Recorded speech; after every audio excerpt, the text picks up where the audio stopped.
बिस्मिल्लाहिर्रहमानिर्रहीम। अस्सलाम वालेकुम डियर स्टूडेंट्स, कैसे हैं आप? हमारी आज की जो क्लास है वो फैमिली प्रैक्टिस के हवाले से है। और जैसा कि आपको बताया गया था कि पहले आपको लॉ के बारे में बताया जाएगा, रेलिवेंट बुक्स के बारे में बताया जाएगा। जो लोग उस लेक्चर में थे उनको तो पता चल चुका होगा, जो लोग नहीं थे मैं उनको बताता चलूँ कि रेलिवेंट बुक के हवाले के आपके पास जो है इसमें family code act 1964, Muslim family law ordinance 1961, और उसके अलावा आपके पास resolution of Muslim marriage act 1939 है, चाइल्ड मैरिज रेस्ट्रेंट एक्ट है। कुछ इस तरह के कवानीन आपके पास होने चाहिए जो आपको एक single manual of family laws, किसी भी अच्छे पब्लिशर का अपडेटेड आप मैनुअल ऑफ फैमिली लॉ ले सकते हैं। जैसे फॉर एग्जांपल अल कानून का ले लें, अगर सस्ता चाहिए तो Pakistan Punjab law journal PLJ publications का ले लें। फेडरल लॉ बुक हाउस ने भी पब्लिश किया हुआ है। किसी भी एक अच्छे पब्लिशर का आपके पास जो है वो एक फैमिली कोड होना चाहिए, मैनुअल ऑफ फैमिली लॉज होना चाहिए। उसके बाद जो लास्ट लेक्चर उसके अंदर हमने फैमिली कोड एक्ट के बारे में पढ़ा था, जहां पर पूरा प्रोसीजर था। इसके हवाले से थोड़ी सी चीज़ मैं आपको गाइड करता चलूँ। वैसे हम फाइलिंग में ये चीज़ मजीद क्लियर करेंगे भी सही, लेकिन मैं यहाँ पर गाइड भी कर दूं कि जो आपके फैमिली प्रोसीजर है ये स्लाइटली डिफरेंट है फ्रॉम द जनरल प्रोसीजर जो हम दावा आम दायर करते हैं उसमें, और इसमें थोड़ा फ़र्क है। वो जब हम कल फाइलिंग की तरफ जाएंगे तो वो तमाम चीज़ें आपको क्लियर कर दी जाएंगी। आज के इस लेक्चर का मकसद, एक तो आपको पहले दावा ड्राफ्ट करना, उसके हवाले से कल एक लेक्चर हो चुका है।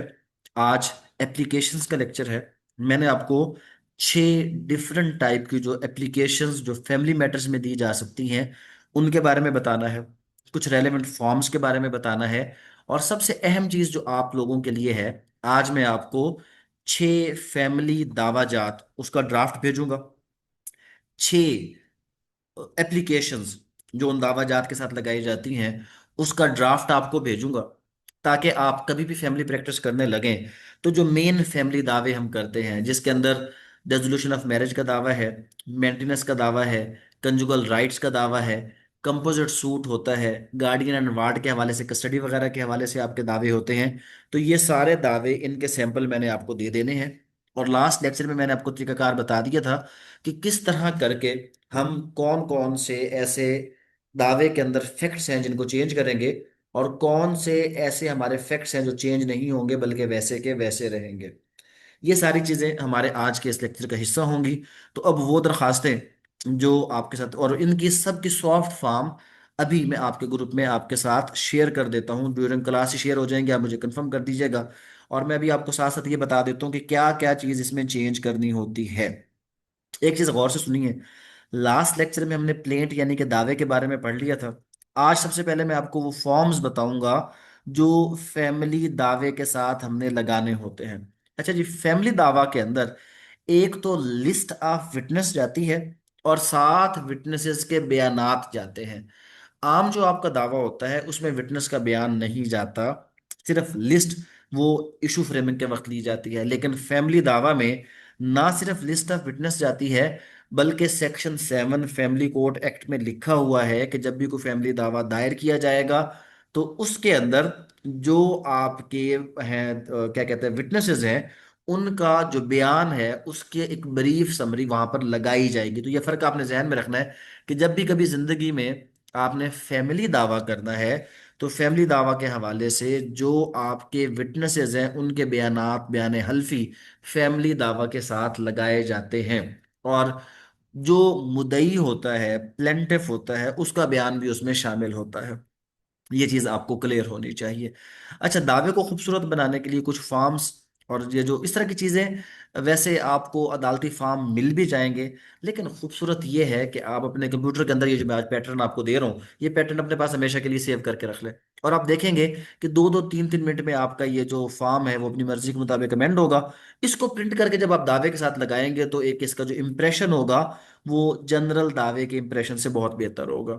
तो अभी मैं आपके साथ कुछ चीज़ें शेयर करता हूँ स्क्रीन पे, आप देखते चले जाएं ताकि आपको पता है कि हमने क्या चीज़ पढ़नी है और कैसे पढ़ना है इसको। तो अभी मैं आपके साथ एक पहले सबसे पहले शेयर करूँ लिस्ट ऑफ विटनेस के हवाले से। आप देखें जनाब, आप सब लोगों को स्क्रीन के ऊपर एक लिस्ट ऑफ विटनेस नज़र आ रही होगी। इसका तरीकाकार क्या है जनाब लिखने का?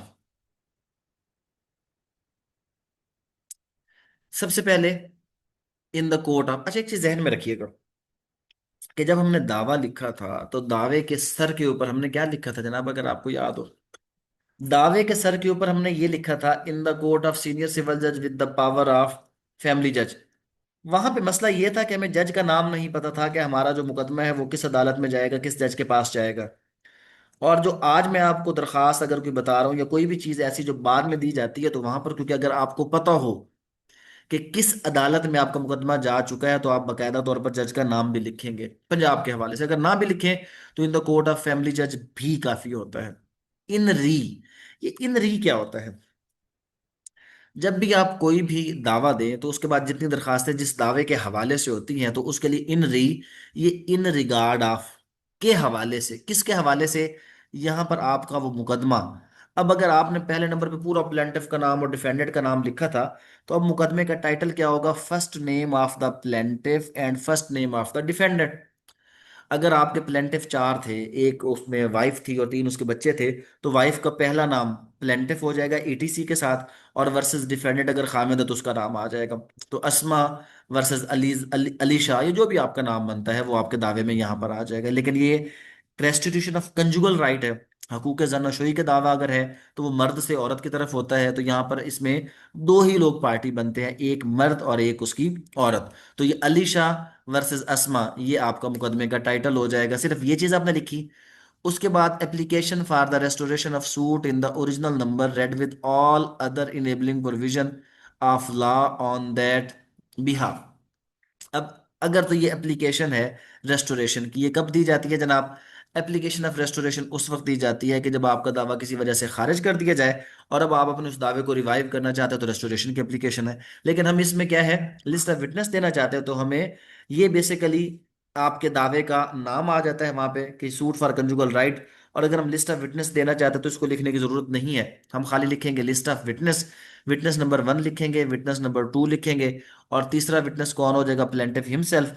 Both the witnesses will support the version of the plaintiff copies of ID card. ये ऐसे का ऐसा लिखना है। सिर्फ ये दो लाइनों में हमने अपने गवाहान का नाम लिखना है, और उसके बाद ये जो दावा जो भी आपका लगा हुआ है उस दावे का आपने टाइटल लिखना है, और लिखने के बाद थ्रू एडवोकेट जो भी है उसका आपने अपना नाम लिखना है, और ये आपकी एक दरखास्त तैयार। मतलब अगर आप ये देखें, कोई भी दरखास्त, क्या वो बनाना मुश्किल है? हरगिज मुश्किल नहीं है। सिर्फ आप चंद एक लफ्ज चेंज करने के बाद ये लिस्ट ऑफ विटनेस, ये आप अगर आपसे लिस्ट ऑफ विटनेस मांगी जाए, तो ये परफॉर्मा दावे के साथ आपका लगा होना चाहिए। मांगी जाए या ना मांगी जाए, फिर भी ये परफॉर्मा आपके दावे का हिस्सा होना चाहिए। उसके बाद क्या कोई और परफॉर्मे ऐसे हैं? बिल्कुल हैं। कुछ और परफॉर्मों के बारे में मैं आपको बता दूं कि जब भी हम कभी दावा वगैरह लिखें तो उसके साथ कुछ परफॉर्मा जरूरी है जो हमने लगाने होते हैं। ये रेलेवेंट फॉर्म्स है जनाब, मैं भी आपके साथ शेयर भी कर देता हूँ। ये रेलेवेंट फॉर्म्स हमने जब भी कोई दावा लगाना होता है तो उसके साथ हमने क्या करने होते हैं, ये सारे रेलेवेंट फॉर्म हमने शेयर करने होते हैं। कौन कौन से रेलेवेंट फॉर्म आपको भी स्क्रीन पर नजर आ रहे होंगे, मैं इनके बारे में बता देता हूँ। आप अपनी एक प्रैक्टिस बना लें। मैंने आपको वैसे जो दावे भेजने हैं उसके अंदर ये फॉर्म लगे हुए हैं। आप कोई भी जो दावा दायर करें, ये चार फॉर्म दावे के साथ बनाकर लगा दिया करें। अच्छा इंप्रेशन भी हो जाएगा, और कल को दावा फाइल करते वक्त उस पर कोई एतराज नहीं होगा। सबसे पहले वही बात है, इन री, जो आपने मुकदमे को टाइटल दिया यहाँ पर आप उसका मुकदमे का टाइटल लिख देंगे। उसके बाद इसमें है जी सूट का जो आपका टाइटल मेन सूट है, वही सेम टाइटल आपका यहाँ पर चलता रहेगा। ये सूट है जनाब recovery of maintenance allowance, dower amount और डावरी आर्टिकल। तो जो दावे का टाइटल वही यहाँ पे टाइटल। अब ये वही लिस्ट ऑफ विटनेस आ गई। तो मतलब जो भी हमने दावा दायर करना है, जहन में रखें। कल मैं आपको प्रैक्टिकल इसका वो ड्राफ्ट बना कर दूंगा, एक उसकी फाइल तैयार करके दूंगा। तो उसमें हमने सबसे पहले लिस्ट ऑफ विटनेस लगा दी। ये फॉर्म तो हमने थोड़ी देर पहले ही पढ़ लिया, ठीक हो गया जी। ये लिस्ट ऑफ विटनेस लग गई। उसके बाद आगे आ जाए जनाब, दूसरे में क्या करना है, ऊपर वाला यहां तक वही सेम कॉपी हो जाएगा। अब ये list of Reliance under order 7 rule 14 produced by plaintiff, एक छोटा सा टेक्निकल इशू है। और वो क्या है, प्रैक्टिस में यही चल रहा है कि हम ये परफॉर्मा लगा देते हैं, लेकिन मसला ये है जनाब कि जो सिविल प्रोसीजर है वो फैमिली कोर्ट एक्ट पे अप्लाई नहीं होता, लेकिन ये डॉक्यूमेंट वहां पर लगाने जरूरी हैं। तो मैं ये चीजें सेक्शन 7 फैमिली कोर्ट एक्ट में भी लिखी हुई हैं, तो लिहाजा आप इस रेफरेंस को खत्म कर दें। अगर आप इसका रेफरेंस देना भी चाहते हैं तो आप लिखें कि जनाब ये लिस्ट मैं दे रहा हूँ सेक्शन 7 फैमिली कोर्ट एक्ट के मुताबिक, ना भी लिखें तो in the court of senior civil जज वही सेम चीज जो वहां पर थी वैसे की वैसे एज इट इज आ जाएगी। अब आगे ये क्वेश्चन आंसर है, क्वेश्चन सेम रहेंगे, जवाब आपने अपने मुताबिक देने हैं। Have you attached any document with the plate? अगर आपने लगाया तो आपने लिखना है जी बिल्कुल मैंने फोटो कॉपी लगाई है निकाह नामे की है जिसकी भी।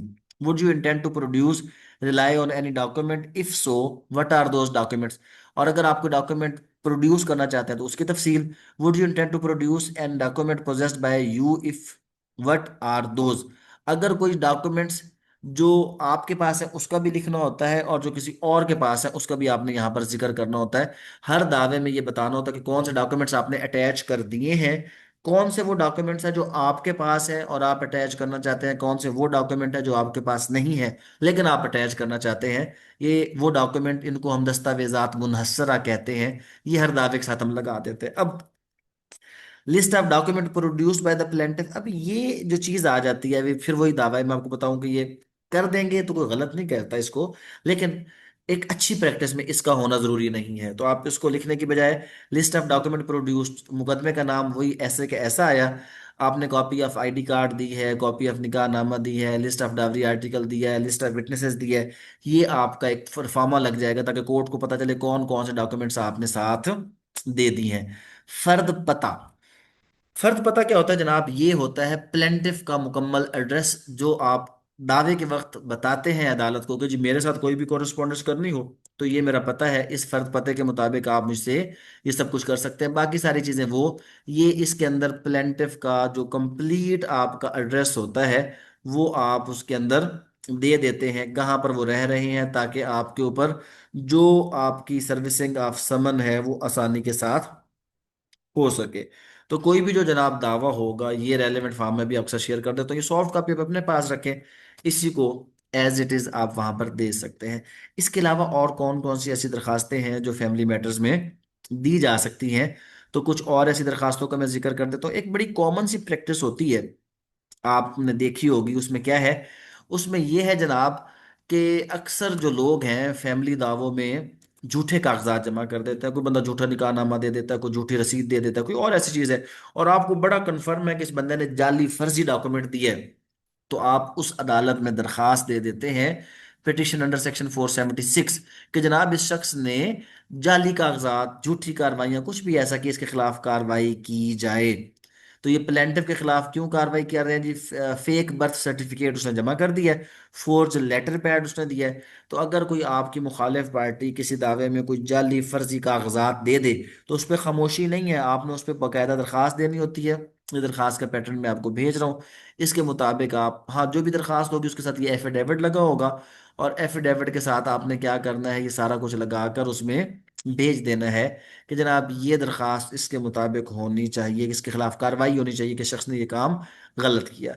इस तरह जब निकाह हो जाता है, तलाक हो जाती है, तलाक के बाद उसको मुअस्सर करवाना होता है, उसके लिए क्या कहते हैं दरखास्त दरखास्त, तो उसका पैटर्न मैं आपके साथ वो भी शेयर कर देता हूँ कि अगर आप चेयरमैन आर्बिट्रेटरी काउंसिल को देना चाहें कि जनाब जो तलाक मुअस्सर का सर्टिफिकेट है वो मुझे मिलना चाहिए, तो ये वो सारी दरखास्तें हैं जो it is submitted that my marriage was solemnized on फलाफला विद फलाफला, और इस तरह करके जनाब ये वो तलाक हो गई है और मैंने ये तलाक का जो है ना वो अदालत से डिग्री ले ली है, और उस डिग्री के बदले में जनाब मुझे क्या किया जाए, अब तलाक मुअस्सर का सर्टिफिकेट दिया जाए। तो ये उसके दरख्वास्त का पैटर्न वो भी मैं आपके साथ शेयर कर रहा हूँ।